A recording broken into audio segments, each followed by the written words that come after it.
If I had to turn a bad personal brand profitable, this is exactly what I would do.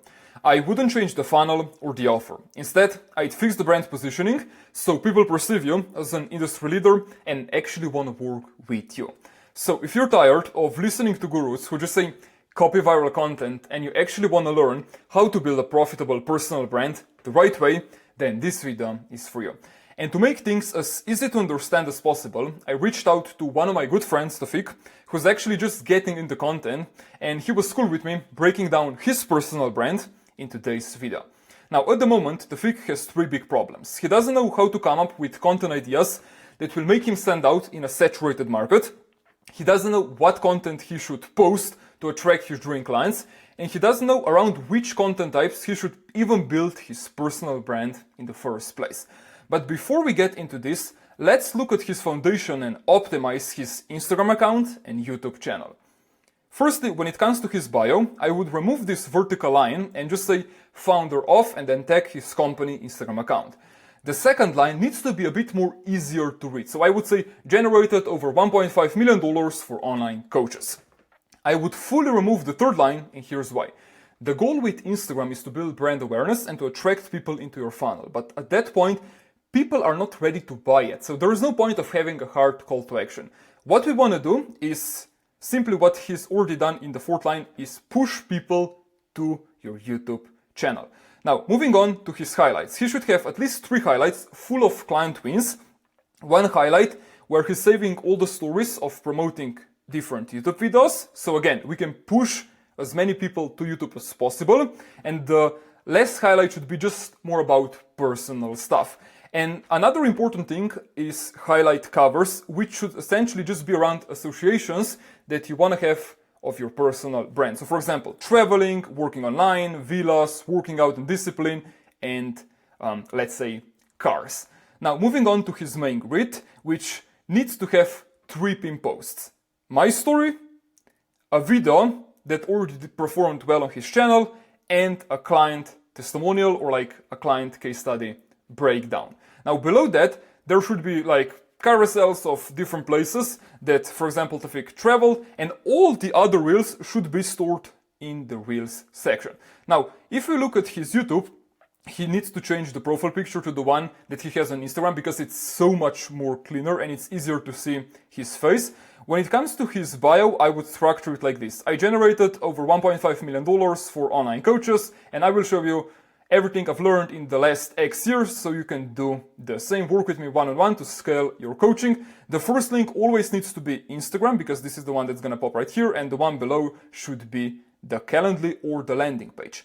Now, one of the things that Tawfiq's YouTube channel is missing is on his homepage, there is not a single video. So every single time when a person visits his channel, they're essentially met with a black page, and they have to click on the video section to even see something, which introduces a lot of friction and is just not ideal. So the way that he needs to structure his homepage is by creating 3 different playlists. The first playlist should be Start Here, and in there he essentially needs to have all of his value videos. Below that he's going to have About Me, where he's going to have all the vlogs, and below that it's client testimonials.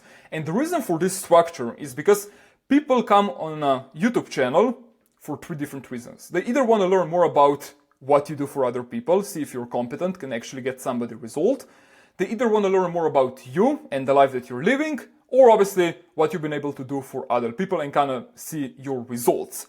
And by structuring your homepage this way, you can essentially serve and kind of meet their needs as fast as possible. You reduce the friction and you're gonna increase the chance of them staying on their channel for a long time and obviously potentially book in that call. Now, after speaking with Tawfiq, he told me that he wants to be positioned as somebody who goes against the coaching industry where people charge tens of thousands of dollars for useless information or generic advice. And here's why this positioning will actually work. When you think of brand positioning, what you're trying to do is create a gap between what people are currently consuming in the market and something completely different that will instantly grab their attention. And because most of his competitors have built value brands on useless information and generic advice, him doing the exact opposite will create that contrast, and it will actually make him stand out and position him correctly in the market. Now, let's talk about what he needs to post. And the way that I like to reframe this for every single one of my clients that I do this for is ask them like, what does your business actually need? If it's leads, you need top of the funnel content. If it's trust, you need middle of the funnel content. But if you already have leads coming through and the trust is built, but these people are still not converting, you need bottom of the funnel content. Now, obviously, in Taufik's example, he needs more leads, so the main priority is gonna be top of the funnel content. But what I wanna say here is that there is like no right or wrong when it comes to how you should split top of the funnel, middle of the funnel, or bottom of the funnel content. The best way to see what you should prioritize is by looking at your business data, speaking to your setters, speaking to your closers, and looking at where you're currently lacking, and then doing more of that. But again, there literally is no right or wrong or perfect split that you should follow. And since Taufik is operating in level 5 market sophistication, where people don't believe in like unique mechanisms, new marketing strategies must be achieved. And one of those marketing strategies is something called show, don't tell. People are so sophisticated, skeptical, they've been burned so many times by different agencies or coaches that they simply don't believe when you just tell them something. You need to show them that you're competent, that you can get people results, that you know what you're doing, and lead them to their own conclusion. And this is one of the biggest things that Taufik is lacking on his Instagram account and on his YouTube channel. And when he's gonna make a switch and start leaning into show marketing, everything's gonna change for him. Now, let's break down the 3 content types that he should be following and build his brand around. Obviously, we all know we have top of the funnel content, middle of the funnel content, and bottom of the funnel content. And now, when it comes to top of the funnel content, you should never look at what's working in the algorithm and try to copy viral reels. And instead, you need to look at what's working in your sales process and figure out, why did people choose you? Like, what's fundamentally different about you? So people looked at all the competitors and decided to go with you. And the best way to figure that out is by sending out an onboarding form to the existing clients and getting the data from them. And luckily for me, Taufik has already done that. So after speaking to him a bit yesterday, he sent me over this screenshot. And if we read this, we're going to be able to see that the reason why people decided to work with him is because he is very analytical with his numbers. He gives them a lot of clarity with the steps they should take. He's transparent, very direct, calm, and grounded. And what you're then trying to do with top of the funnel content is just finding formats where you can show these kind of values or like attributes that you have. The biggest thing that I want you to remember here is show, not just tell that you're analytical, you need to show that you're analytical. And then another way to approach top of the funnel content, which like complements the onboarding forms and like getting data from here, is essentially listing down the reasons why people should listen to you. And this is a voice note that Taufik sent me, so we can listen to it right now. I drive a really nice car at a young age. I bought a nice car. I go to the best gym pretty much in the UK. I like to take care of myself. I've invested multiple, 30, 40k in mentorships. Right now I'm paying like 5k USD a month for a mentor, right? It's nuts, but it allows me to challenge who I am and it allows me to level up. He holds me accountable, etc. I'm big on like God. Alright, so if we list things out, he works at the best gyms in UK, he bought a very nice car at a young age, he invested $40,000 in mentors. At the moment he's paying 5k per month for a mentorship, and then he's big on like religion, God, faith as well. And these are all different things that not many of his competitors have, that we can lean into when it comes to top of the funnel content and really position him uniquely in the market, because there's nobody else that has these things and also these reasons why people chose him. So all we have to do now is, again, as I said, find formats to show and to lean into all this data and information that we have. And before I go and explain a real idea that he could do for top of the funnel content.